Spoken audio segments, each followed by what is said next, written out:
All right, we have a couple, two pitchers who have made the news this week with their wild celebrations. What do you think of this pitcher celebration, fair or foul? Georgia pitcher and that split by by is it a college pitcher? I'm calling this one foul, Armando. Oh, breaking news.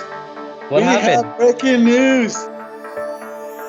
Here we go again with the plus minuses there. When you beat me to it, I was like, oh, shoot. We You started have to thinking you of. have to be quick. You have to be quick.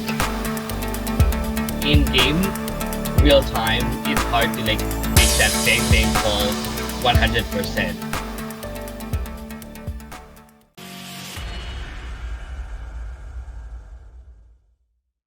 Hello everyone, welcome back to another episode of Saturday Sliders. I'm Almar and I have Armando next to me, and let's talk baseball. Let's go with the round the bases for this week's baseball news. Around the bases. Omar, um, we have a conversation, Dodgers topic. Once again, not a Dodgers podcast. uh, well, Mookie Betts has said that the work in the offseason has paid off. He's prepared to play full time shortstop should the Dodgers grant him that request. Dodgers should allow Mookie to play wherever he wants. Mookie has been the ultimate team player, moving around the field every year. It is time for Dodgers to respect their star players' request. If Mookie wants to sell hot dogs on the stands, let him. Heck, if Mookie wants to retire this year, Dodgers, please allow him. Yeah. Yes, that's a good point. He do whatever he wants, right? um, yeah, it's interesting. I don't know what's going on in the locker room conversation. Like Mookie is coming to the media that he wants to play, so I'm not sure if there's any other plans for him not to play shortstop, right? Like they signed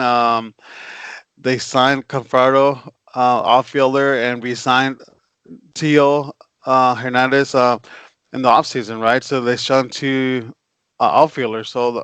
I don't see him going back in the near future, but I think there is concerns because he did get hurt last year playing shortstop, and he in 65 games he committed 12 errors playing as a shortstop, right? So, but this is I think this is more to do that as a prospect he was drafted as a shortstop. The His first year or two with the Red Sox, he was playing short. He got switched over to second, and then eventually over to the outfield, right? So I think could be more of he just wants to go back to the original position he was drafted at, right? So, but I'm with you. If he wants to play shortstop, you just grant him. So Yeah. Just let him. yeah, why are we talking about this? Move on, move on. Move on. Well, second, we have had a whole week of ABS system. Um, Overall, has had a great success, a lot of positive news, but there's some spectacle from a certain someone that made the news. Matt Scherzer is not a fan, and he's made comments that it should be a human um, decision over electronic system. What do you think about the? First of all, what do Uh, you think of a whole week of the ABS system, and what do you think of his comments? some some of the calls, yeah, you can see that when you see it from the release, when it goes to the strike zone, you think it's a strike. Like we mentioned last week, pitch framing will become dinosaurs now. It's really Yes. it's tough, right? If your catchers like Alejandro Kirk, he's one of the best in pitch framing, and when he caught that ball, it looks like a strike. It looks a strike, and Mad Max immediately said, challenge it," but it's like a hair away from the strike zone. So Mad Max is an intense pitcher. We all know that when you see him in the mound, the ball strike challenge will work against pitchers like Mad Max. Every pitcher wants to put away batters they face. So if they take they to a strike, they will immediately challenge those calls. Like you said last week, Armando, players must right away challenge the call, no looking at the dugouts, right? So how much leash the players have on when to challenge and which players have the actual green light to challenge Yes, calls, right? yes. And baseball is a human factor game, but the amount of missed calls the umpires had made in previous years have prompted this trend. So I can see why Mad Max is not a fan, but it's the technology now that they have to use, right? So Yes. First of all, it was pretty excited to for this last week to see it. Right, it's actually quick. It's not like a long. At the whole stadium, like even the people who are watching the TV, like uh, you see everybody's watching the big screen on the outfield, right? Like, and it's kind of like tennis, it's in review, and yeah, it's exciting, right? So it's been such a positive news that there are some players and the union or even the owners are saying like we should implement this for this season. Not, but the Major League have said like they are aiming for next year having it full time. So it's been a huge success. But of course, no one likes change, right? Especially if you're an old head like Max, who is going to the Hall of Fame from the old system, right? From human errors, human decision. It's a human element, right? He's going to the Hall of Fame because of the old way, right? So there's no there's no mistake or there's no it makes sense why somebody who's gonna now gonna be a fan it's gonna be an old head, right? So but it's been a great success, and but I'm with you. I think we talked about it last week. The only thing that concerns me is the catchers, right? Now it's just gonna be there's a human art. There's an art for a catcher when they frame the pitcher, right? We have seen so many pitchers um, like the Giants or the Cardinals or the Yankees, like people teams that have had a rich history of catchers, and it's an art form, right? When you frame a pitcher, and now like you're just gonna need somebody just pretty much sitting behind the plate and just catching the ball, right? Because it's gonna be electronic. So that's the only thing that concerns me after 1 week. So yeah, just don't be that guy that challenge it at the first pitch of the game, right? yeah, And if you're then the losing nine it. nine hitter in struggling, don't, I don't want to see that. That's oh perfect. All right. For the last topic and around the bases, we have actually had. Obviously, we can react to every home run or every outing at spring ball because it changes every day, right? But there is some concern, and it's coming out of New York. The New York Mets. We have two injuries for shutdowns. So we have Sean Maneas and and Frankie Montas, who's out for 6 to 8 weeks. Like, cause for concerns this early, or this is an overreaction? Two Mets pitchers are already injured, like you said, early on this spring. This is a major hit for the Mets after spending 700 million plus on Soto. Any bombs on the road for this team will be put on the microscope. Yes. Hopefully, this team can figure out how to patch this rotation early on. But yeah, it's a concern for the starting rotation right now. I think yes, I agree with you. This is a concern. This is not just an overreaction. Yeah, like last year, Aaron Judge, he was injured all spring training and he was fine, right? But when it comes to pitchers, when there's any tightness or anything type of mechanic, yeah, there's some serious concerns right there, especially from Shamanayas who has history on injuries, and he has had a long recovery to getting back to this form, right? So there's definitely some concerns, right? So um, it's just an oblique strain, but you never know. Those sometimes for those pitchers, those injuries in the spring can linger all season. And for Montoya's, they invested quite a bit on him, right? And now he was dominant with the Milwaukee for a couple seasons. The last couple of years, he's had over 3 or 4 ERA. So but they still invested quite a bit. So 8 weeks, that's that's quite a bit. Yeah.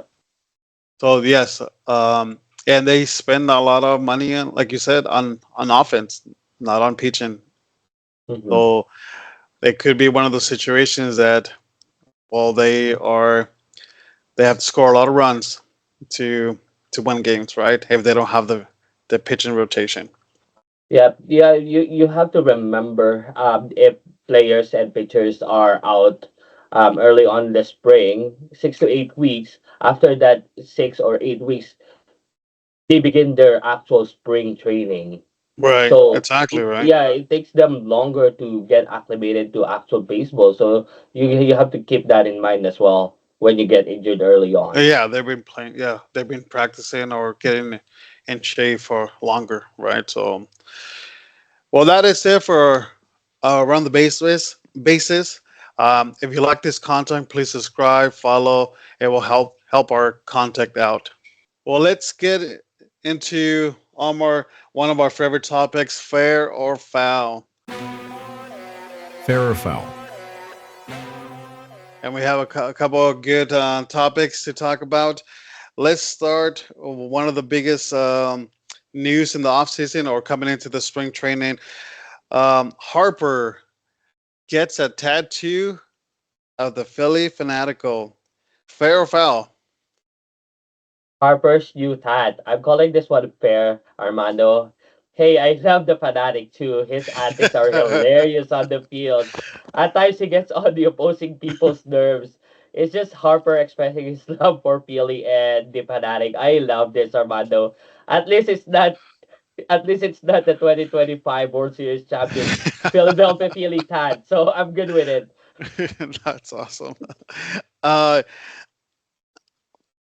I'd say I say fair as well. But if he had a Harper has a no trade clause, so that's a good thing, right? Yeah. If he had no trade clause, if he got this, um, I would have been a foul, right? But he's safe. He can get a tattoo. He has come out and said he loves Philadelphia. He loves the fanatic. He loves playing for Philly. So I think this Harper, his attitude, his confidence represents city of Philadelphia, right? They're rough around the edges. That's what Harper is, right? So I love it. But if he didn't have that clause, it would have been a big flag. But pretty cool. I don't think I've seen any other pitch player in any sports getting a tattoo of the own team's mascot or logo, right? It's Yeah, no, no, yeah, it's unique actually. yeah. All right, we have a couple two pitchers who have made the news this week with their wild celebrations. Colorado, no, University of Georgia's pitcher antics, taunting the runner on second base, and then after he does get the strikeout to end the game, and he starts taunting the whole other team, throwing his glove up in the air like if he just won the College World Series. Um, and we also have a prospect, not a he's not on the big club yet. Rockies prospect Jeffrey Yan does a split after each strikeout. What do you think of this pitcher celebration, fair or foul? Georgia pitcher and that split by by is it a college pitcher? I'm calling this one foul, Armando. Yes, baseball is still a child's game, but come on now. That is not a person enjoying the game. That is a player mocking the opposing players. Pimping home runs have become a huge part of today's game, but to a certain extent, Armando, you can still get pumped after a strikeout or getting out of an inning as a pitcher, but not like this. That split, you'll tear your groin, you'll tear your ACL doing that split. You better stop right away. Yes, I.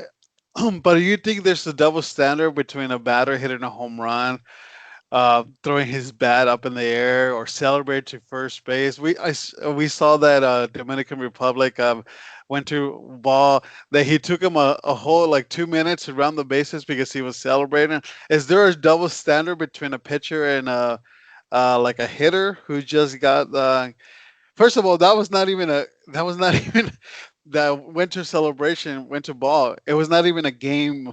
It was a game tying home run. It's not even a winning, right? And it was a top of the. It was top of the ninth. But do you think there's a double standard? There is a double standard for it. People love seeing home runs, but for myself, sometimes you have to know the situation, right? A big home run, like a game tying home run in the ninth in the playoffs, yeah, you can celebrate that. But if you're like pimping home runs, like I've seen Vlad Guerrero standing on the home plate, thinking that he hit it out of the park, but it's like a long single. So so for myself, I don't see it as a double standard, but everyone is having a double standard on home runs. The pitchers celebrating, yeah, they get a shorter stick, right? Yes, I agree with you. There is a double standard, but you know what? We love to see that celebration. I know that. Well, there's always a big topic about this. You batters being celebrating. You know, you can't admire the baseball for too long, right? But I love it. Celebration. It's exciting. It's passionate. Obviously, when it comes to different regions in the world, they all have their different customs of celebrating, right? Like I think for Spanish players coming to the major league, it's hard for them because they're used to kind of like that wild celebration, right? Like yeah, it's gonna take you 3 minutes to run the bases because the whole team is running with you, right? So, but in this case, it's completely foul from the Colorado pitcher. That is not celebrating right there. That is taunting the opposing, like you said. First of all, yes, you can look at the runner, but that tactics like he's doing, it's not. That's just not baseball, right? Like I don't know what that is, and then throwing his for a regular college baseball, throwing his glove at the end of the game. Like I don't. What's up with that? Like, good thing that there's no more batting for pitchers because the following game, somebody would be hit for sure after that, right? For the Colorado Rockies prospect, obviously he's been playing in the minors, but if he makes the pros or get called up, he cannot continue because somebody will be getting hit uh, in the big club, right? So I don't mind the split, but not after each strikeout. I think if it's a if it's like a strike three inning, you shut down the inning, you want to celebrate, that's fine because other pitchers have the same thing. A lot of pitchers, they do fist pumps or they run up the field or they have the sword, the arrow, right? We've seen pitchers do that, right? Like that's great. Like like I like seeing that. But after each strikeout, it's like that's a pretty intense celebration, I think. Save I'm it to the scared. third strike three. I'm scared. I'm scared for that kid's life, man. Yeah, when I first watched it, I was like, my hammy started hurting. I was like, holy cow. uh, that's pretty cool.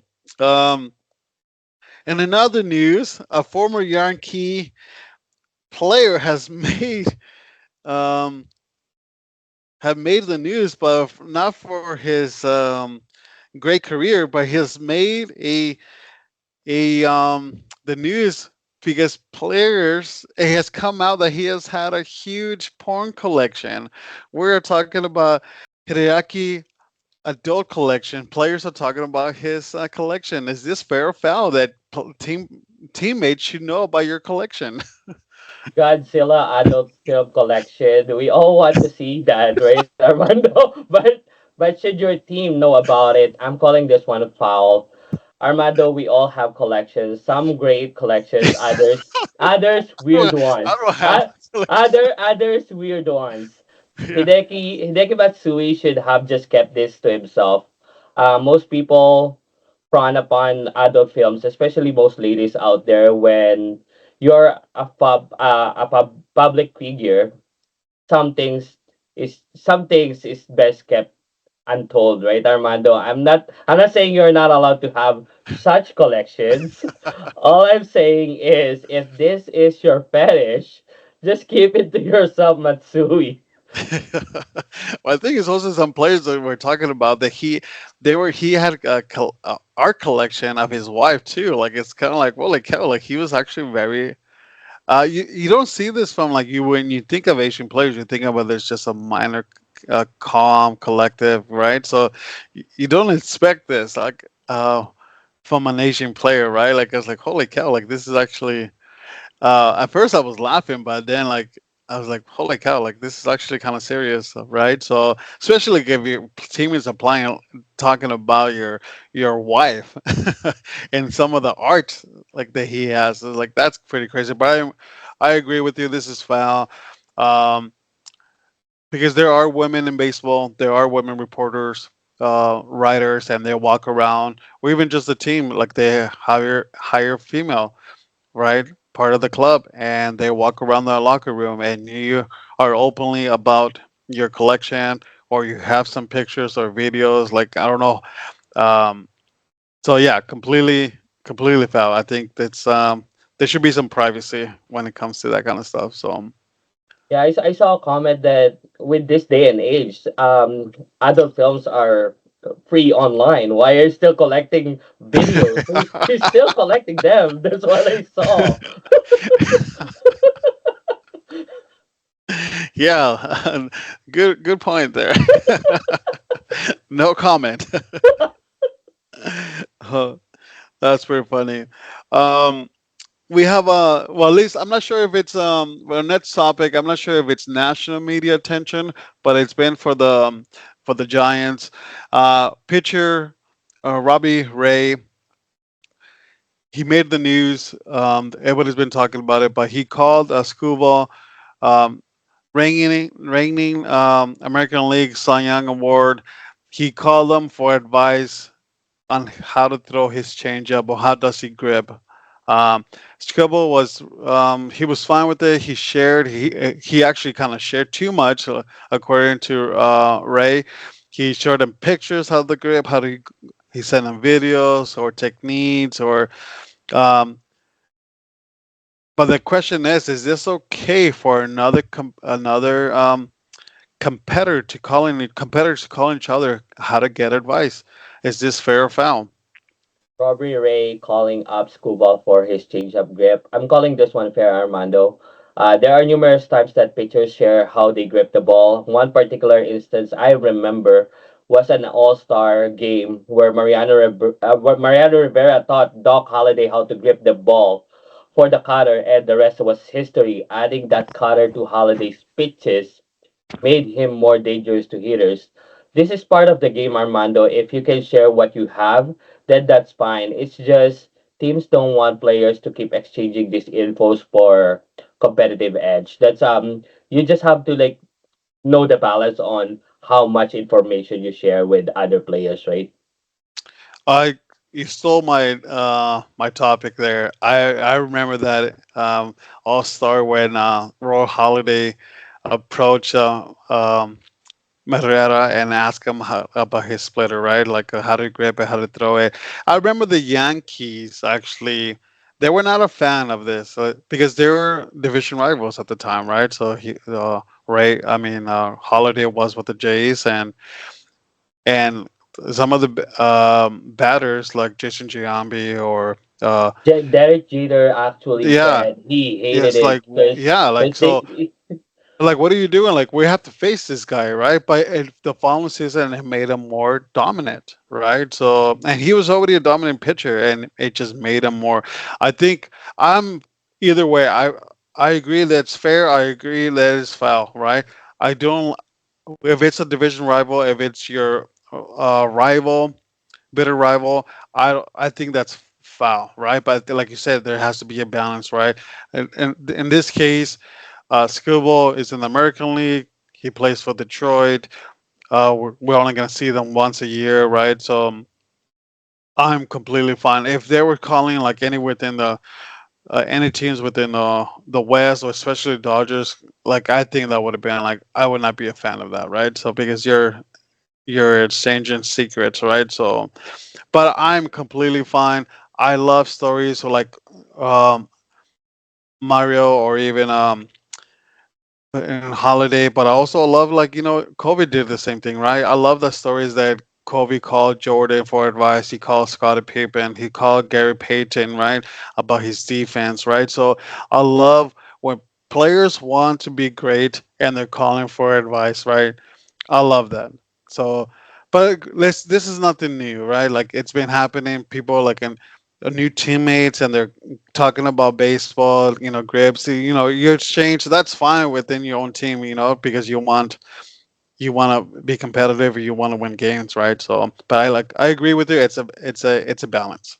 Yeah, you can't stop this, Armando, because whenever you're in the ballpark, every players are on the field. They're talking. Oh, I'm on a slump.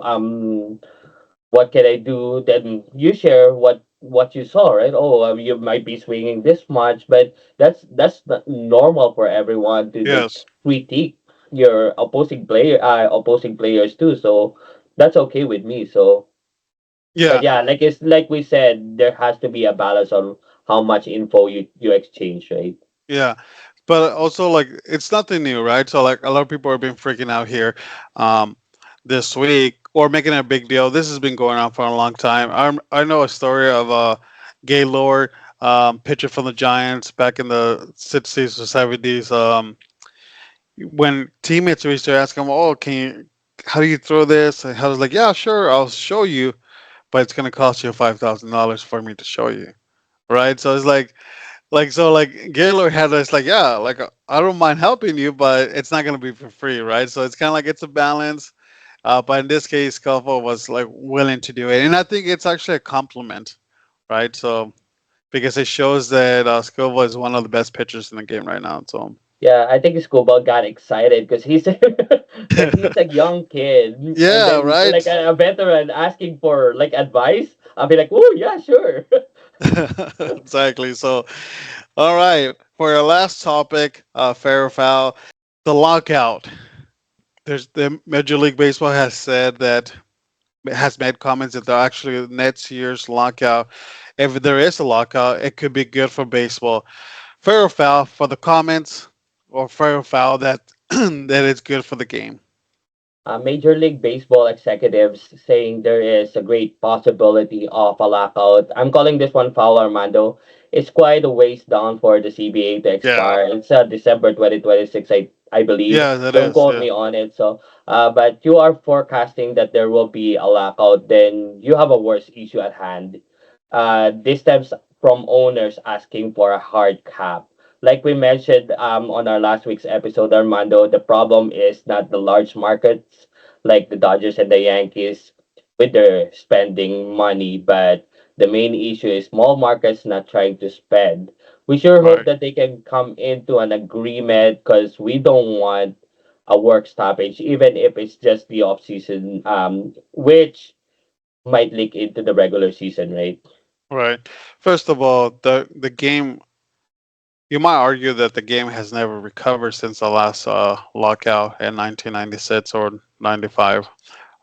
You might argue that it has never recovered from that, right? So it hurt the game a lot. Um, I think Montreal Expos had the best record that that lockout, and they had nothing to show for it, right? They didn't make the playoffs. So no, this is not good for baseball. How can you say? Because ultimately your consumers are the fans, and ultimately you're hurting your fans, right? So it took a lot of years to recover, like Carl Rickham Jr. staying each game signing autographs to get fans back. You know, it took like yeah, it even took the steroid era, right?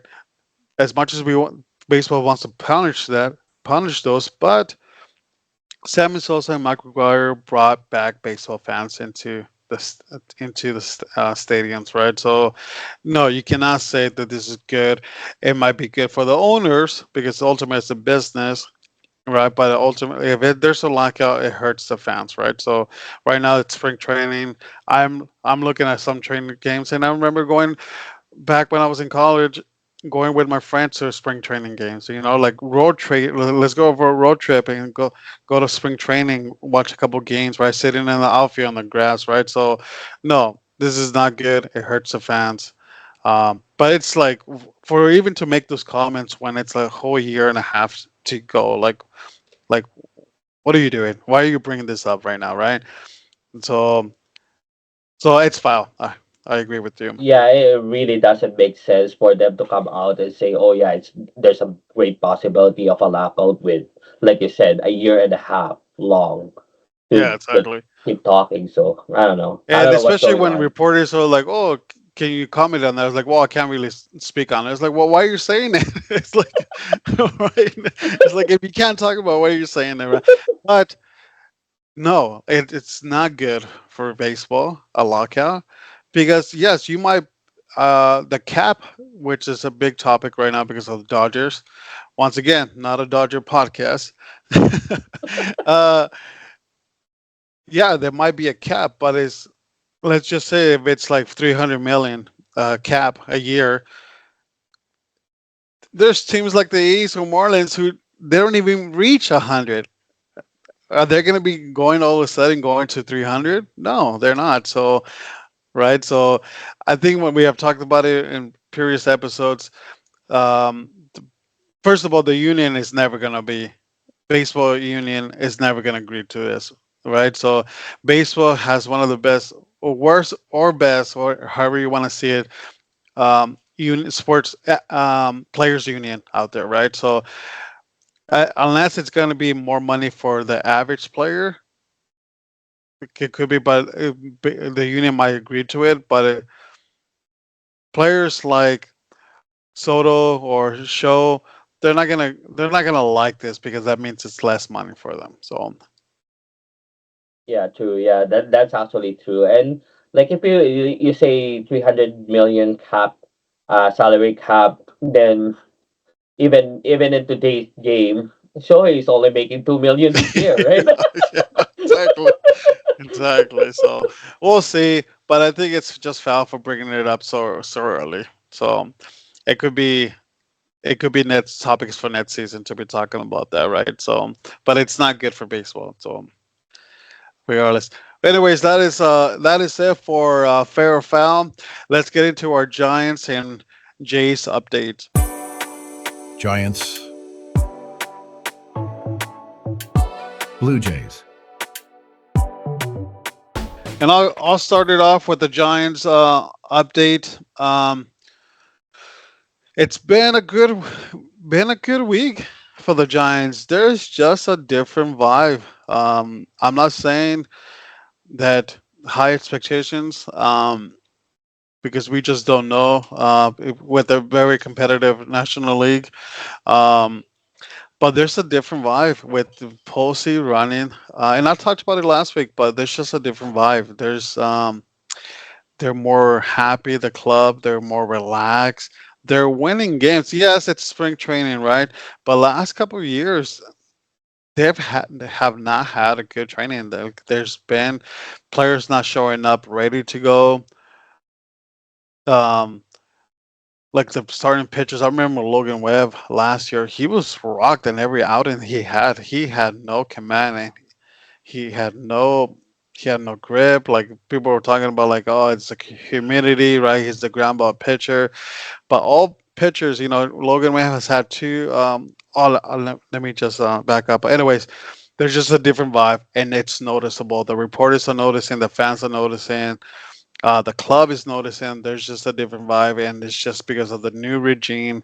Old players, old Giants been at spring training, which they were not allowed for whatever reason they were not allowed to come back or to be there. There's just it's people are excited. We're not saying that we're gonna make the playoffs or there's like expectations World Series, but there's a confidence in this team and it's showing, and it's a right step in the right direction, right? So uh, but I want to talk about the starting pitchers. Last week I said I will be talking about the starting pitchers this week. So the starting pitching um, with Logan Webb, Justin Verlander, Robbie Ray, Jordan Hicks, now, and two young pitchers with Mason Black and Harrison. Well, at this point, there's a six-man rotation. Um, you could say like, well, it's not really. It doesn't stand out, right? The Giants were in the market for uh, the Japanese pitcher that we struck down on. I think the Giants went hard on Siddiqui. Is that correct? What's the Dodgers pitcher? Well, you Anyways, you did that. Giants didn't go for Roki, right? yep, they did. They offered the Oh, same. The Giants offered the same. Anyways, did go after two pitchers in the offseason, and they struck out on the Japanese pitcher. He They had the same contract, same deferred money, and once again, it's kind of like Giants have struck out on Japanese players, or Dodgers was able, but it's kind of like we talked about it. Like I think players know where they want to sign, and why bring other teams involved if you want to be a Dodgers? Just go and sign it, right? It's just antics to get the biggest best payday from the Dodgers, right? So, but anyways, that was one of the pitchers that we struck out on. And I think the Giants were disappointed on that. Oh yeah, Corbin Burns. That's the pitcher. Giants. I he believe he he also. he's not I believe Japanese. no. Also no. Corbin Burns and Rookie. We were after them. That was the kind of like the two off-season targets for the pitching rotation. We struck out on Rookie, even that we had even with Shohei and Rookie, we had the same identical contracts and agreed to all their demands. Even Roki, they didn't want no one to know leakage of the news, right? So they agreed to everything, and the Giants were kind of a little frustrated with that because they they were willing to do everything that they asked. They kept it quiet. They didn't say that they met, but they still struck out, right? So and also Corbin Burns, they had three meetings with them with his team. He's a Bay Area kid. He's a local. He grew up being a Giants fan. Um, there was no offer. A lot of the media say like, "Oh, the Giants can't sign star pitchers," but like there was never an offer made out to Burns. But there because he made it known I want to go back home. I want to be a Giant. So they were willing to listen to him, but there was no contract offer. But ultimately, he lives in Arizona full time. He lives in an off season. He has a house. His family's there. His So I don't think they were just kind of like, okay, yeah, like if Burns wants to be a Giant, like we're willing to listen. But ultimately, he just wanted. I think he just well, same thing. He just wanted the biggest payday. He wanted to be a Diamondback. He only had one meeting with Diamondback, and then he signed the contract. So I don't. It came out of that signing came out of nowhere. Right? It's like, wait, you were Yeah, talking I to a think lot of different. Yep. yeah, we were talking about this during the off season about Corbin Burns because I we believe that the Blue Jays were on Corbin Yes, Burns, and I actually the Blue Jays had, don't quote me on it, I believe it was like $245 million offer to Corbin Burns, that but is we were correct. like you were saying, Burns wants to go west.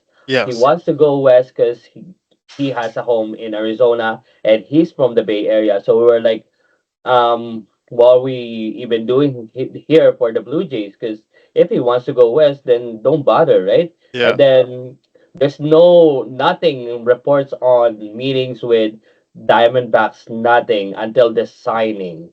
So that caught us with Yeah. a bit of a surprise, right?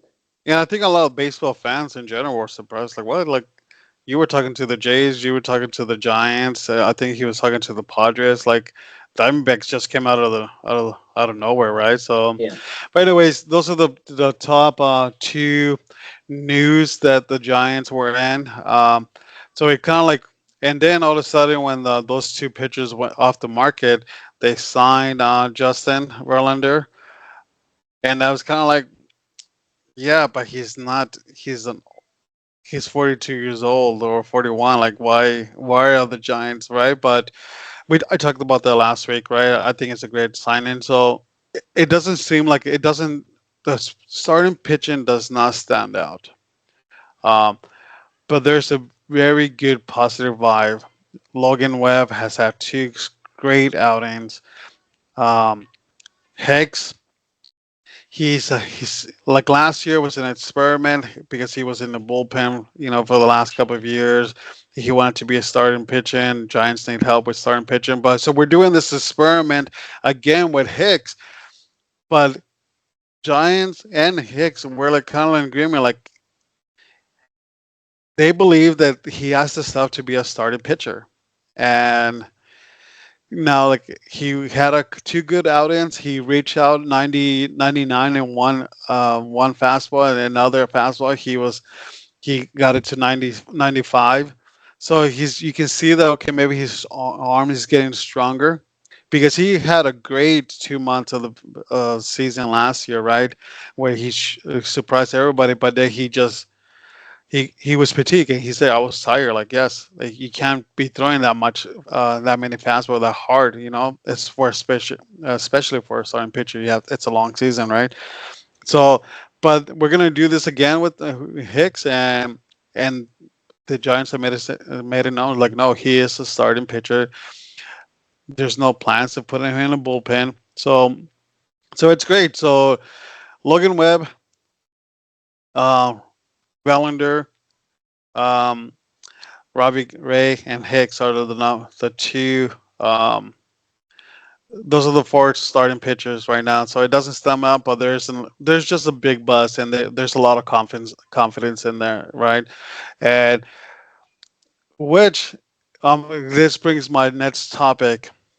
Busted Posey is not a fan of the short relief 4 innings, 3 innings starting pitchers. He made it known this week. I want my starting pitchers to go 6 innings.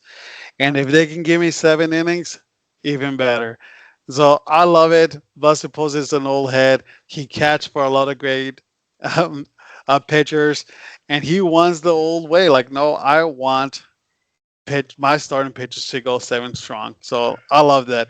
And so Yeah. because go ahead. Quality starts, right? Yeah, quality What starts. in today's game? What's the quality starts? Four innings now. Yeah, 4 innings, and if you allowed one base runner, you're out. Right? So, no, I love it. I love what I'm seeing. Right? So from Buster Posey, with his comments, this is what he's looking for in starting pitchers, and it's exciting. And the last couple of years, starting pitchers, Giant starting pitchers, we're not a fan of this like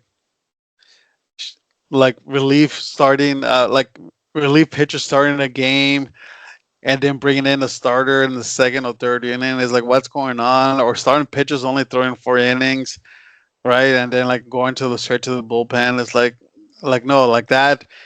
There was a lot of frustrations, especially with Manel. He was one of them. He was just like, I don't even know when I'm starting this. He was starting and he was in the bullpen up and down. It was just very confusing with the old regime. So I'm glad that we're going back to Giants baseball, right? So, but that brings me up to my.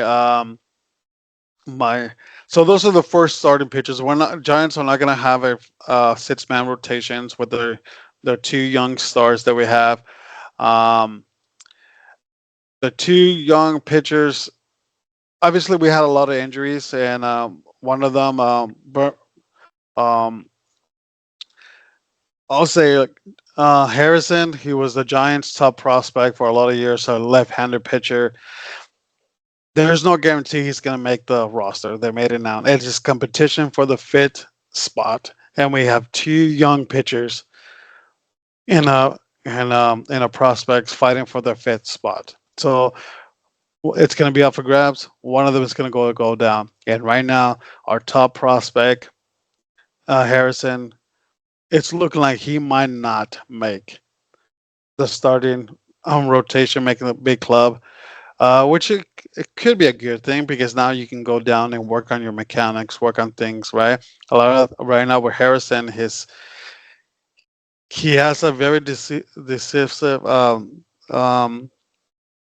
very confusing fastball. The way it's and his changeup are very confusing. He fools a lot of batters, but he gives a lot of home runs and he's gets too happy with his fastball.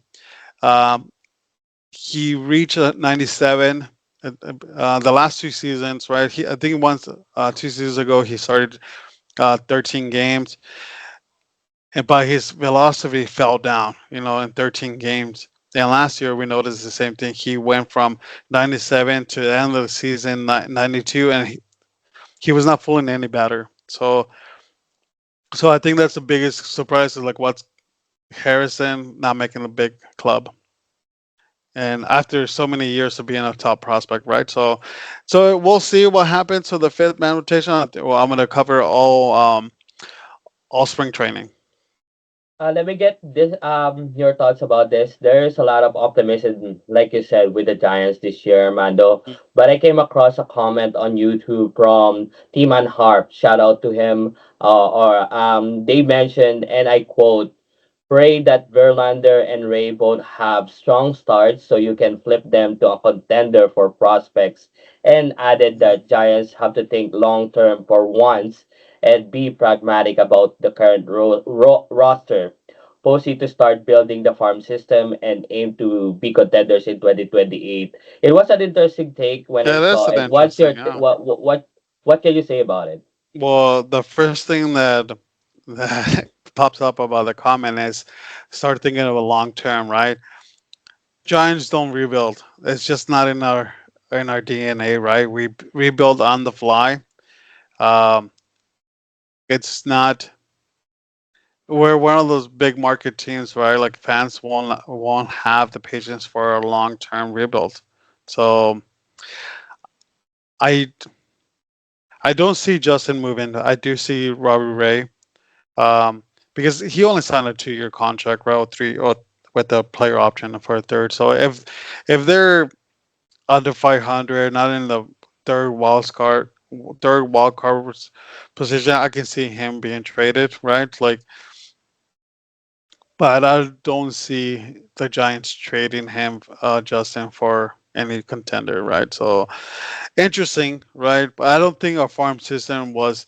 I think if you would have been like 3 years ago when the farm system was really hurting because they traded all the top prospects, right? So away. So one of the biggest thing was to rebuild, and you might say that Farhan of everything he did was with the new with the number system, like with baseball, he was able to build the farm system, and we have a lot of top prospects right now. Even like our first baseman that I was talking about last week, our farm system. There's a lot of excitement in our farm system, and um, I don't see that happening. The whole long story, I don't see that happening, right? So, All right, but it's okay, yeah. interesting, right? Hmm. Yeah, right. It's just It not is. in our DNA, right? So because our fans like when the teams are even when the teams are losing, we can get up to 30,000 on the. It's just not in our DNA, like I was saying. It's just not in our DNA, right? So Giants fans don't won't have patience for that kind of stuff, right? So same thing like with the Yankees, they just like with Dodgers, right? It's kind of like no, there's some type of pressure from fans that you need to put a good team out there, right? So yeah, like I say, like I don't see him moving away from Justin, but I think Justin brings a lot to the team, especially with their young uh, the young prospects that we have, right? So even for Logan Webb, right? So he hasn't really had a like a he had to be kind of like the ace of a staff for right away, right? So he needs to learn how to be kind of like the face of a league, like face of a franchise, the right way. Right? That's why there's some exciting about Justin being there, so they can teach these young stars how to be a true professional, right? So Yeah, thank you for that thought. yeah, Yeah, I just had to yeah. ask you what you can comment about it. Well, there's definitely exciting. Logan Webb has looked sharp. I think he's focused, right? He hasn't been focused the last couple of years, for whatever reason, right? And of course, there's been a lot of turnover with the Giants GMs and stuff, right? So, um, but he has looked good. Justin, of course, we'll see. He still has some gas left on the tank. He has gas still on the tank. Robbie Ray has had uh, two serious injuries the 2 years, right? He hasn't been, but he's healthy. He's coming strong this offseason, right? There's exciting in Jordan Hicks.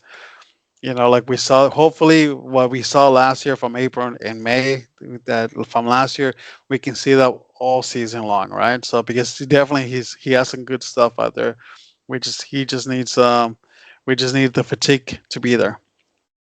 Well, not to be there, right? So, and we'll see. We're still gonna be some um, young pitchers still gonna be there. So hopefully they can learn from the veterans. So definitely there's a timing. So that's why I wanna. That's my Giants update for the week. Thank you so much, Armando, for your Giants update and for answering my question right on the spot, right? Oh yeah, no worries. For your Blue Jays update, a bit of a scare when center fielder Joey Loperfido crashed on the outfield wall chasing a fly ball. Loperfido exited the game with a sore neck. Luckily, there were no signs of concussion, so we're good there. And everyone was worried, including myself, on why we have not seen Anthony Santander this spring. We had reports on Wednesday from Keegan Mattison that Anthony Santander was dealing with visa issue. So we have seen Tony Taters on Thursday in batting cages, and he actually played last Friday. So it's good to see. Blue Jays, we can breathe now. So the only thing holding Tony Taters launching bombs this year is paperwork. So there are spots to be filled with center fielder Dalton Varsho seemingly not going to start the season, but we will focus on the starting rotation this week. The three spots for the Blue Jays are locked: Jose Barrios, Kevin Gossman, and Chris Bassett. I can see Barrios being the opening day starter in back-to-back years, but Gossman is a great choice too. Last year, Gossman was experiencing arm fatigue early this spring, so hopefully Gossman is good to go this year. For the back end of Blue Jays rotation, for fourth and fifth starter will be the intrigue here. We all know that Mad Max will be in the rotation. Just depends on if he is the fourth or the fifth starter. Armando. There were news early in the spring that there will be a battle for the fifth starter. I see this as Jays management just trying to push the competitiveness on pitchers like Jake Bloss and Bowden Francis, but I don't see why the Jays won't give this the fifth starting gig to Bowden Francis this year after his tremendous end of the season. Remember, he had like two starts that he almost threw a no hitter and it just broke off in the ninth inning. So I don't see why the Jays would not put Bowden Francis as the fifth starter. So if we're trying to line up, for me, if we're trying to line up the starting pitchers for the Jays this year, it'll be like Barrios, Gossman, Bassett, Scherzer, and Francis. It's a heavy right-handed starting pitcher, and my starting rotation and opposing teams can just put heavy lefty lineup against the Jays this year. 1 through 5, I still like the Blue Jays starting pitching this year. It just depends on how they manage the heavy righties. That's why the Blue Jays, I think, in the back of the pen, they're looking at couple lefties Because if you have only one lefties in the pen, then it's troublesome for most of the teams anyway. But yeah, I think that that's gonna be the cause of concern here for the Blue Jays is just their heavy righties pitching staff this year. Yeah, that's a great lineup, actually. Yeah, I agree with you. Right-hander heavy, but that's a pretty stellar lineup, right? So we'll see how they're able to compete, right? So, but not, no, that's a solid lineup. I like that. Yeah, So, yeah, it's a solid starting pitching. I think if it holds up, bearing injury, knock on wood, yeah, of I course, right? think they can go toe to toe with everyone in Yeah, I terms of. think so too. Yeah, So yeah, but next week we'll talk. We will talk about the batting lineup for the yeah, Jays and Giants. We just want to focus on starting pitching yeah. this week, It right? and I forgot to talk about the off season with Burns and Rocky. The other one was actually Blake Snell's now resigning with the Giants, right? So they made Blake Snell's made headlines because he decided to go with the Dodgers, right? So and what they had rumors that he was either going to be resigning with the Giants or because he was looking for that monster contract, right? Which pitchers don't normally get when you're older, but he was looking for that long-term commitment. But they all, I guess you can say that they struck that on that one. But a lot of people thought that he was going to go back home because he lives full time in Seattle. His family still is there. He goes in the off season. He coaches Little League in Seattle, but he made headlines when he decided to go with the Dodgers, right? So, did you have any thoughts when Blake Snell decided to go with the Dodgers? Again, not a Dodgers podcast, right?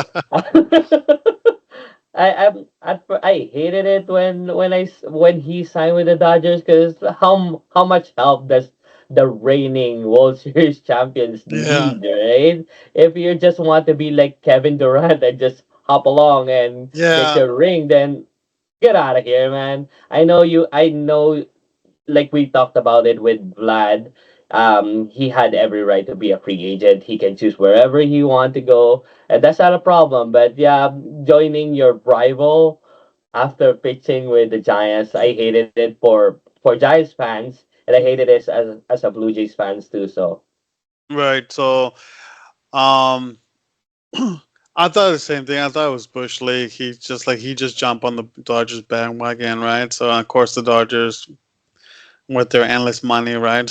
like, uh, I thought it was just like, oh, he just jumping on, right? So if as a competitor, I didn't like that signing.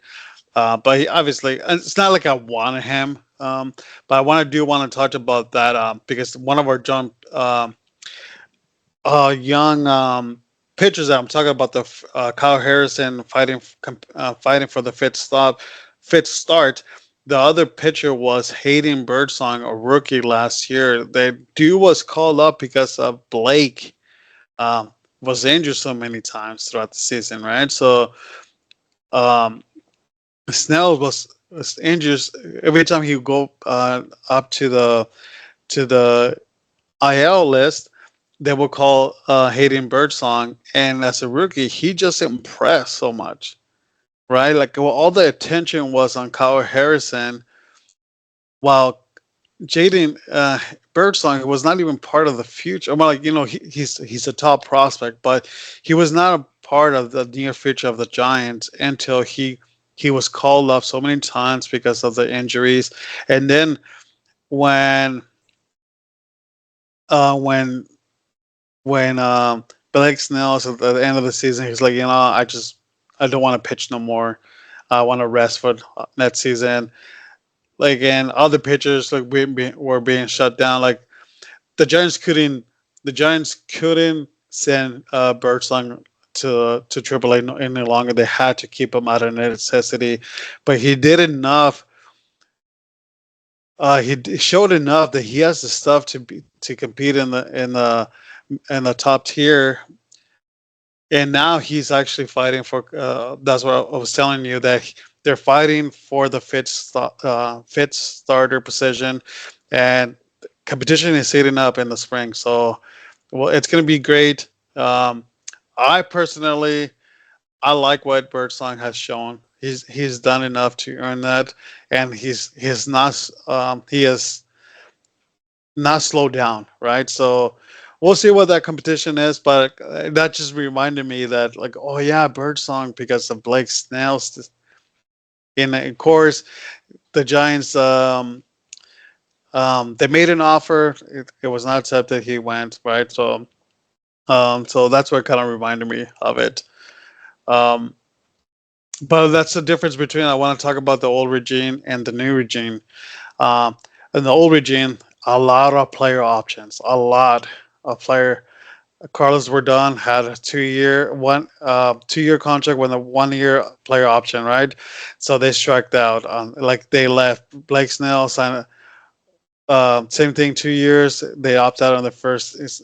Um, Gossman, same thing. They just were never able. Like players just opted out because they showed them what they can do, and they test the market right away. So Giants are, in a sense, that's why they didn't sign Burns because Burns was looking for a 3 year and then a player option after that, and they were like, that's why they didn't made an offer to Burns because they were like, no, we are done with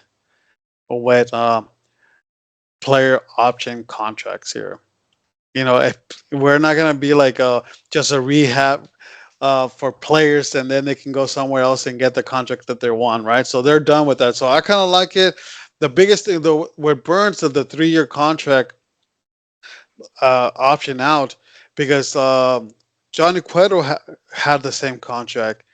The Giants are like, oh, it was a 5 year contract with the second year, third year, he can opt out, right? So like the Giants thought like, oh, let's just do it. Uh, he's gonna test the market anyways, right? So let's just enjoy good 2 years of Johnny Cueto. On his second year, he gets hurt, and then where he ended up staying with the glove and with the club, and he actually made more money being injured, right? So I think that's what kind of like Giants kind of like, no, we're done with the player option, like short term contracts. The Posty does is not a fan. He doesn't want to go with it. So no, sorry about that. Like I just kind of reminded me No, why. no, it's good because we're talking about contracts, and yeah, we were talking about this Yeah, last season too. That player options, you get stuck with players. Like if they don't play well this year, then they'll just opt in on right. the next contract, and then if they play well, then they're good as gone, right? So Yeah. So there's no real incentive for the actual ball club, right? exactly. So anyway, so pitching competition, right? So that's what reminded me with Blake Snell and Jaden Birdsong. So it's gonna be interesting, but I think Giants. We're talking about prospects, right? Like for the future, I think one of those two young prospects needs to be learning from the veterans, right? So, anyways, once again, that's it for Giants baseball. It's Giants and Blue Jays, not Dodgers Yeah. and Yankees. Yes, exactly. Mhm. Anyways, that is it for this week's Saturday Sliders. Go We'll ahead. see you next week. See you next week.